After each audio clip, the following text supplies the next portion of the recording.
That morning was like Manta Day, and then afternoon was like Mola. Wow, I feel like, wow, this is awesome. I love this job. Off-Gassing, a scuba podcast with host Nick Hogel.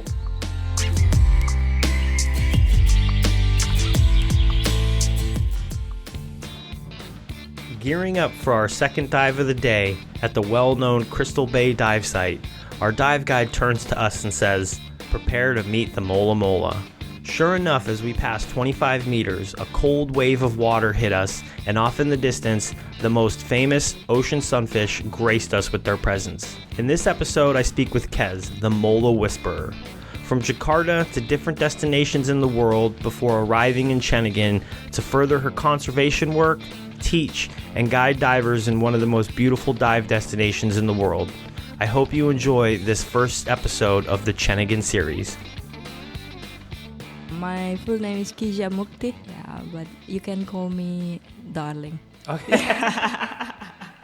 Welcome to the podcast. Thank you for being interviewed today. I usually start with the first question. Tell me about how you got into scuba diving. Okay, so that's very interesting. So after graduated from high school, I don't know what am I gonna do, and then I don't want to go to college, and then from that, okay, let's go to hospitality life like everyone else. Yeah. Where are you from originally? Originally, I come from Jakarta, the capital, which is very busy city, and I don't like it because it's just too much.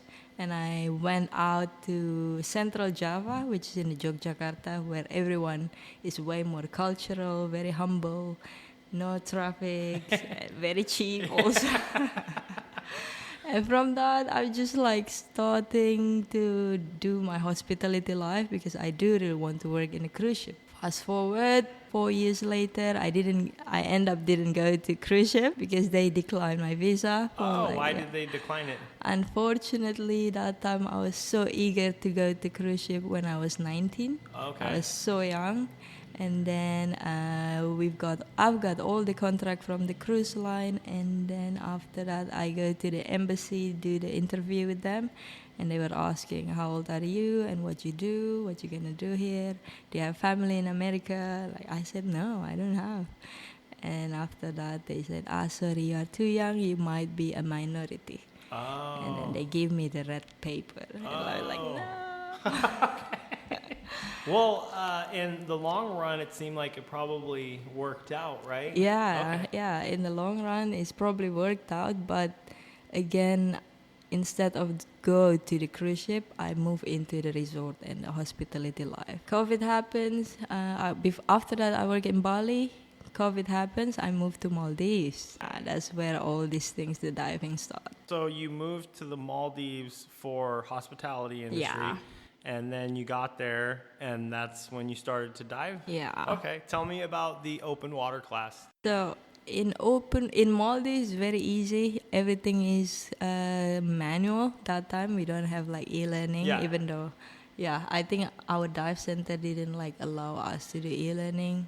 Better is manual because you can code with your instructor personally. And then when I think to join the open water, I can't even swim. Oh, really? Yeah. Okay. I was living in the city, I can swim in the pool, but I don't think I'm comfortable in the ocean. Yeah.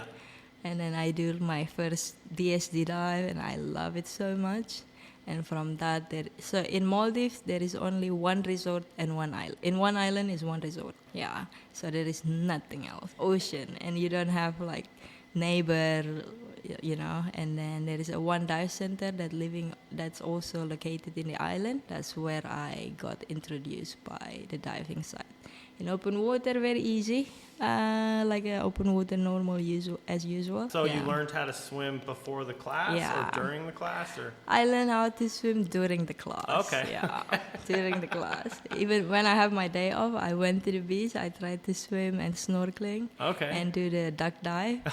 From 0 to now, I can pretty much go to 15 meters, which is very proud. Yeah, that's pretty good. A lot of people can't do that, so that's pretty good.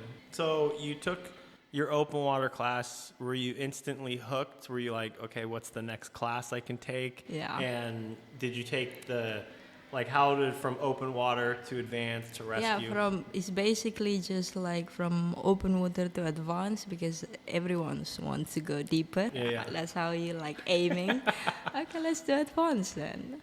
After advanced, I finished my my work in Maldives. Basically, my contract is finished, and I decided to continue my diving to professional. So basically, zero to hero. Okay. Yeah. And where in the Maldives? Or? No, I finished my contract Maldives. I came back to Indonesia, and then I started like do some research about the dive center and how to do your rescue until the dive master. So I did it my rescue till instructor with Bali Scuba. Yeah, I don't know if you are allowed to say No. brand. I don't know them. Where are they? Obviously located in Bali. Okay. Yeah. Okay. So when you came back from the Maldives, you didn't go back to Jakarta. You just came No. right to Bali. Yeah, I just came right back to Bali. Had you been here before? I've been here before. Before Maldives, I worked in Bali. Oh yes. For 2 years. Okay. Yeah. Okay. And so you had friends, new people. Yeah, I do have friends, but they are all in hospitality and they are not very available. Yeah. It's only last minute. Okay. They work like 12 hours a day. Yeah. And, hospitality life. Bye. So you said you went from rescue to dive master to instructor, or talk about your instructor course. How was that? My instructor course, wow, that was quite, in my mind, it was so intense because I don't know if I'm able to teach these things to a person or like to someone else. Yeah. Because of course I can speak English, but I'm not native. Yeah. I don't know the terms and everything. But by the time my course director actually encouraged me and teach them in English, and so it's a little bit mixed so that I can understand everything. And we did that just after COVID, which is tourist visa is not open yet. Yeah. Visa on arrival is not available, so you have to come with social business visa. And I did my instructor with 4 candidates, which is they're coming from Germany and Denmark and also America. So 4 of us will just like chatting and chilling. Yeah. Do you still stay in contact with the people? Yeah, we're still in contact. They are doing amazing back home, and they are looking forward to coming back to Indonesia again now. So where did you go after you became an instructor? After instructor, I went to Madagascar. How did that pop up? Yeah, so in Maldives, I met my partner, Lou. So what happened there, he was already working in Madagascar before COVID happened, and he had to stop all the work, and he's traveling, and that's where we met in Maldives. And at the end of our contract, I was thinking, we're trying to figuring out to settle together somewhere, because long distance relationship is such. And we try to work out, and we contact our owner in Madagascar. He said, yeah, of course, come, we also need instructor to run our program here, and that's where I'm gonna go. When you came back to Bali, he went to Madagascar, so he was already there. So when I came back to Bali, he came with me. And then back to South Africa, we went together. How did you like South Africa? Oh, amazing. Is it? Amazing. Okay. Did you get to do some diving there? No, unfortunately not. It was very cold. Yeah. There was supposed to be summer on December, but this is not summer. It's very windy. And the water is very cold. We don't have any time to do that because we're visiting family and we try to squeeze all the schedule.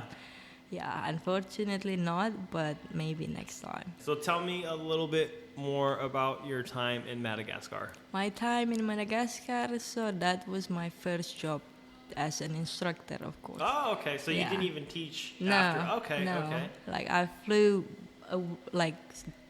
directly to Madagascar, and I've got now within a year, I've got already 170 students that I do certify. Awesome. Yeah. Awesome. So was that a lot of it in Madagascar? A lot of it in Madagascar, Okay. yes. Because we are a base conservation organization, volunteer. So people come, they want to do marine conservation, but they don't have any certification because we tell them to like at least you are advanced diver, but if you don't, we can do your course. So that's where we're gonna squeeze in them. Start from open water advanced, rescue, and dive master. In Madagascar, what type of conservation were you guys doing there? So we are more like, reef survey, ecological, trying to like finding out things, what is going on in our local reef, in our environment. Let's have a look at the fish, have a look at the inverts, have a look at the substrate. Do we have enough substrate for coral to survive? And within that survey, we train our volunteers to actually collecting data to help us to like monitor and give us a conclusion what is happening with our reef. And from that, we give a response. Okay, our reef is actually a lot of sandy area, so a lot of sedimentation coming. That's why maybe the coral wasn't like surviving enough. So let's build artificial reef. Yeah, that's where we start moving on into like after survey, and then we start giving a response. Okay, this type of reef, we need artificial reef that we can support. So we built artificial reef. And how long was your time in Madagascar? It was a year and a half. Do you miss it? Of course, I did it. Yeah, but not like here in Bali. I'm happy. Good food. Okay, cool. So Madagascar was done, and then tell me about coming back to Bali. Coming back to Bali is awesome because now you feel like you are home with a lot of people. You meet new people, but that is a local. You speak the same language, and now here I don't feel like I'm the minority. I'm now the majority now. Okay. But yeah, so it's easy to like hanging out, socialize with everyone, and not a lot of women instructor in Bali. Yeah, well, even just in the industry period, there's Yeah. definitely not a ton. So Yeah. that's great that you're here changing the numbers. That's awesome. Exactly. So yeah, coming here, working in the dive center based eco tourist and eco resort. That is where I come from. I took all conservation with me because they also do some conservation here. It's not only like diving center that doing fun dive. Yeah. So how did you come across Ceningan? And am I pronouncing that right? Ceningan? I say it like I've been saying it 3 or 4 different ways. Ceningan. I was Ceningan or Cenagan. I don't even know. So I keep saying. Shenanigan. I just keep saying Ceningan. So. Ceningan. Okay. So how did this place pop up on the radar? It's just randomly. On Facebook, we have a dive job worldwide where all the dive center and all instructor got the opportunity to like flying across the country and do all the stuff.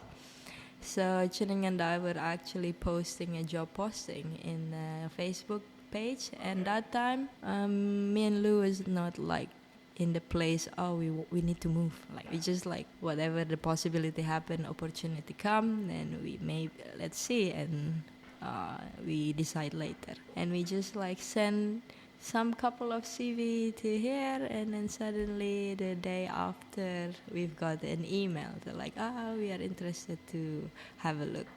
And coming to that, it's also because they were like talking, we were looking for you. It's because you are base conservation. That's what we are looking for.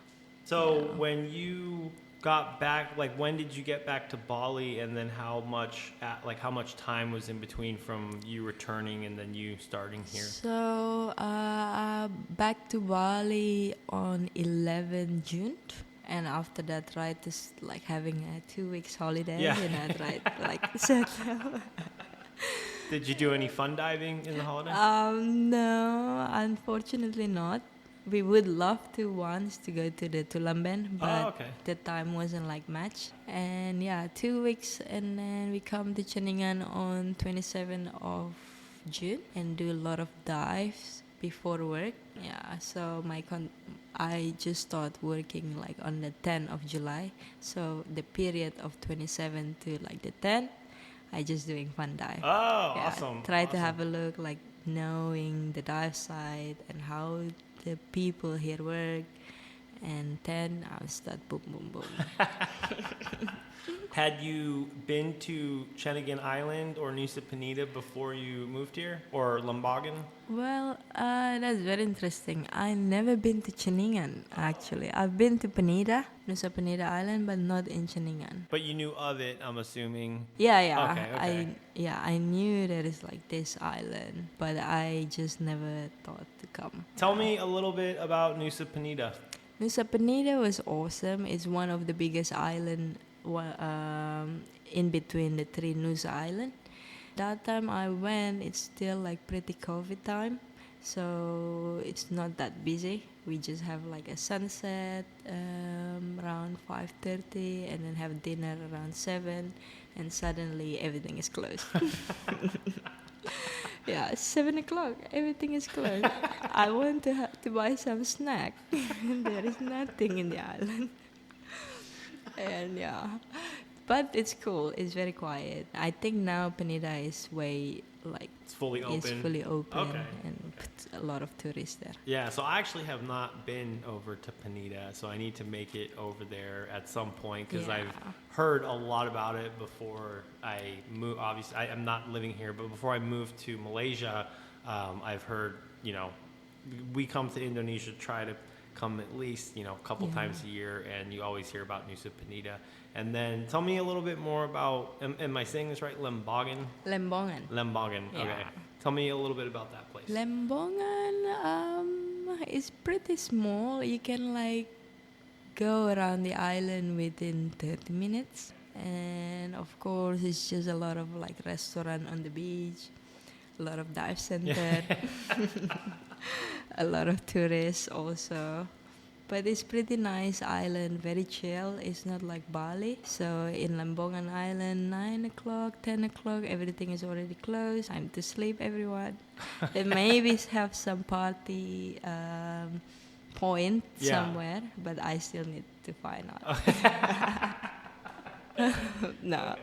Yeah, but it's very nice island, beautiful beach, and a lot of surfers come to actually come to Lembongan to actually surf because they do have good surf. Oh, are you a surfer? I'm learning. 50 centimeter wave. Wave. Okay. Tell me about the diving around this area. Diving around this area, wow, around Penida and Lembongan is actually one of the best dive also that I can say. I've been diving in Maldives, in Komodo Island, which is also in Indonesia, and Madagascar, come back to Bali. I've seen like beautiful things, a lot of biodiversity, marine animals, or like underwater, like all the corals. It's just so healthy, and yeah, it's so different with any kind of the dive that I've been experienced. And yeah, I think it's worth it to come here. What are the type of things that you can see in the waters? In the water, it depends. So if you guys like the big things, manta is here. Of course, for manta is all year around. But for Mola Mola season, which is now July, July till like September, that's where you're supposed to come to Bali and find Mola Mola. And some shark, we saw some white tip shark, like reef shark, a wobbegong shark, and even bamboo shark. They're very cute. For macro life, for nudie, if you guys love nudie, you can come here also. And some muck diving around this area is also good. What is a perfect fun day of diving for you? perfect fun day is actually the day that I dive with you. That morning was like Manta Day, and then afternoon was like Mola. Wow, I feel like, wow, this is awesome. I love this job. It was a spectacular dive to be on, so thank you very much. Awesome. Because that was a day to remember. Definitely the mantas in the morning, and I remember before we got off of the boat, you're like, yeah, you were positive. You're like, we're gonna see a mola. I was like, okay. And we got in there and the cold water hit. And then I just see you turn around and give the mola sign and boom, there it is. Yeah, it's awesome. crazy. Which is super amazing because that was our first day of diving here. And I know there was a guest that was just here who was here for 5 days that wanted to see a mola. In the 5 days he was here, did not see one. So we were very, very lucky. You guys are very, very lucky. Not a lot of people that have chance. Yeah. Since you've been working here, tell me like the type of stuff that you do throughout the day here. Are you just guiding? Are you filling tanks? Are you washing gear? Like what's the type of stuff you're doing? Well, for a day-to-day basis, basically in the morning, we help all the guys to loading the boat, prepare all the equipment for the guests, so that 8 o'clock everything is ready. Guests can just like hop on for dive. And after that we do guidings or a fun dive, and maybe doing some courses for like open water advance, or depends on like what the condition is. Coming back, usually we do 2 morning dive, and then lunch, and then afternoon dive if there is a guest that book for afternoon dive. If not, what we do is we just like clean all the equipment and make sure all is in the right place and ready for tomorrow. So get it dry, and I do a little bit marketing stuff, planning for like a month or 2 months. Yeah. Do you like that side of it? That side of it is actually very interesting because I would really love to like Ceningan Diver to be like more popular in terms of social media. So I will put my side of view as a guest or like as a customer. If I go to your website or if I go to your social media, I want to see things, you know. I don't want to see nothing there. Okay. So I want to see things, what you guys been doing, what is the event, how your day-to-day of day in dive center looks like. Yeah, so I think it's bring a lot of people to more come, and especially we are a Greenfins member, which is very good. And yeah, like a lot of sustainable diving, attract sustainable divers to come. Yeah. What is your favorite course to teach? Favorite course to teach? Interesting. I love to teach advanced course. Really? Yeah. Okay, why? Because it's basically fun dives. Yeah. Yeah. And you actually learning something while doing fun things. Yeah. Because open water, all you do is just very intense. Take off your mask, you know, in the open ocean. And you don't want that for the first time. And it's quite, it's not for everyone sometimes. And for advanced, know that, they've been diving, okay, even though maybe their buoyancy is not that good, we can work that out. Yeah, I think it's a fun course. It's only like 5 fun dives. I can consider it as a fun dive. And yeah, everyone is happy, you know. But rescue also interesting. Rescue can be fun. If you have a good group of people, it could be a lot of fun. I do a lot of rescue before with like a group of 4 people. I told them to drown each other. Go drown each other. We have to do it in a real scenario. Yeah. Okay. That was here, or was that? That was in Madagascar. Oh, okay. But that's what makes them happy. You know? I'm gonna drown you. You know. Do you have any plans to visit Madagascar again? Well, yeah, for sure in the future, but not in a short term. In the future, maybe in 5 years, 10 years, I want to come back and explore the south of Madagascar.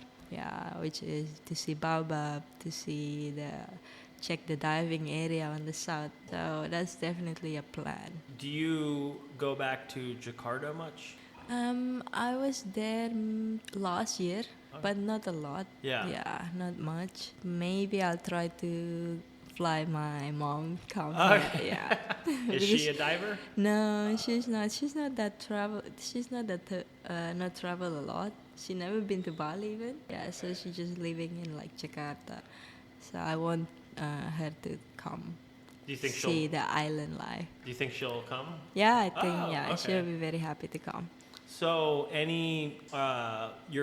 what are your goals for the future? Do you think you'll shoot up to be staff instructor, course director? Any goals to do that? For that, I don't really interested to be a course director or staff instructor. I'm more like into conservationist. Yeah, I want to teach people how to be a young conservationist. Okay. We need that. Yeah. How to see about how to understand basically the ecology underwater, and if you love something and then you want to protect them, because to be a course director, you just want them to be a diver, to be instructor, but you don't really give them an an option to actually learn conservation. Of course, you can learn by the time, but to be more in that specific area, I think we need more people like that. What advice would you have for new divers? For new divers, It's the best piece of advice you could give. Don't overthink too much. I feel like that's good life advice. We are people overthinking too much. Oh yeah, as a diver, you also don't think too much. That's where you are actually feel calm. So you don't be panic. Just enjoy what you see underwater. It's very interesting. Like we can see what we can't see from land. By doing scuba dive, and keep learning every day. Know that your buoyancy is not good, for example, and then try to work on that. And never stop diving for sure. And then what about a diver that wants to get into conservation? Diver that wants to get into conservation. I would recommend to get socialize, and try to do research where you want to do and where you want to go, and try to, I think, just do it. Yeah. That's just also do it. true. Yeah. If you think conservation is, I don't know, I don't understand ocean, I don't know what is zooxanthellae, I don't know what is that the scientific name. It's fine. We are all learning from the basic, and you don't have to be afraid for that. Yeah. Thank you very much for participating in the podcast today. Any final words you want to? No. Thank you so much for inviting me here. I don't know actually how to talk, but you are helping me out. Did very well, and definitely thank you. It's been an amazing week here. I call it the M&M dive, the M&M. mantas and molas. Mantas and mola, So that was my little thing I put out there. But no, it's been an amazing week. So thank you very much for guiding us and showing us around. And I very, very much look forward to coming back here, and then also to meeting up again and diving. Exactly. Once again, so. Maybe next time we're gonna come back and dive again tomorrow. Yes. At 2-1 next time. Awesome. Thank you. Thanks a lot, right. Nick.